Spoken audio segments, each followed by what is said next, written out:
आज मैं आप लोगों के साथ शेयर करूंगी शेपू की भाजी, जिसे सोया भी कहा जाता है, जिसके बगैर कीमे का स्वाद भी अधूरा होता है। इसे मैं आसान और सिंपल तरीके से किस तरह टेस्टी बनाए ये बताऊंगी। तो चलिए देख लेते हैं। इसे बनाने के लिए हमें किन किन चीजों की जरूरत पड़ेगी। ये एक पेंडी शेपू की भाजी है, जिसे मैंने साफ करके अच्छी तरह धोकर इस तरह बारीक बारीक काटा है। ये 100 ग्राम मूंग दाल है, जिसे मैंने आधा घंटा पहले पानी में भिगो कर रखी थी। ये देखिए ये किस तरह से टूट रही है, यानी अच्छी तरह भीग चुकी है। 12 से 15 लहसुन की कलियां, 8 से 10 हरी मिर्च। इसमें लहसुन और हरी मिर्च की क्वांटिटी थोड़ी ज्यादा ही रखें। 1 चम्मच नमक या स्वादानुसार, 1/4 चम्मच हल्दी पाउडर। तो चलिए शुरू करते हैं शेपू मूंग दाल की झनझनीत भाजी बनाना। गैस चालू करके उस पर एक कढ़ाई रखेंगे और उसमें 2 से 3 चम्मच या 60 ml तेल डालेंगे।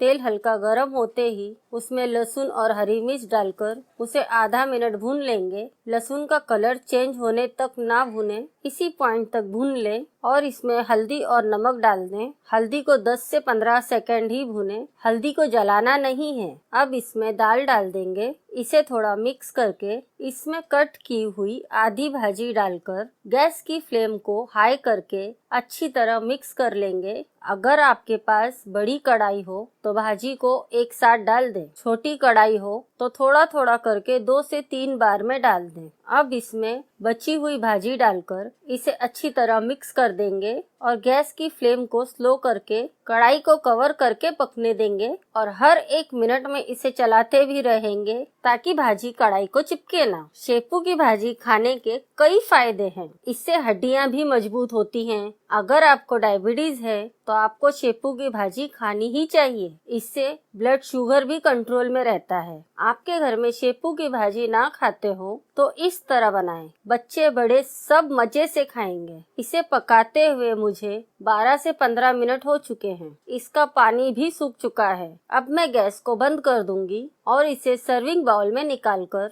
गर्मा गर्म सर्व कर देंगे। हम इसे बाजरी की रोटी के साथ एंजॉय करने वाले हैं। आप चाहो तो ज्वारी की रोटी, गेहूं की रोटी या पराठों के साथ भी एंजॉय कर सकते हो। आप भी इसे बनाकर जरूर ट्राई करें। आपके घर में सबको पसंद आएगी। अस्सलाम वालेकुम, मैं जरीन। आपको मेरी ये रेसिपी कैसी लगी मुझे कमेंट करके ज़रूर बताएं। वीडियो को लाइक करें, शेयर करें, चैनल को सब्सक्राइब करना बिल्कुल ना भूलें। अपना और अपने फैमिली का ख्याल रखें, दुआ में याद रखें। मिलते हैं किसी नेक्स्ट रेसिपी के साथ। अस्सलाम वालेकुम।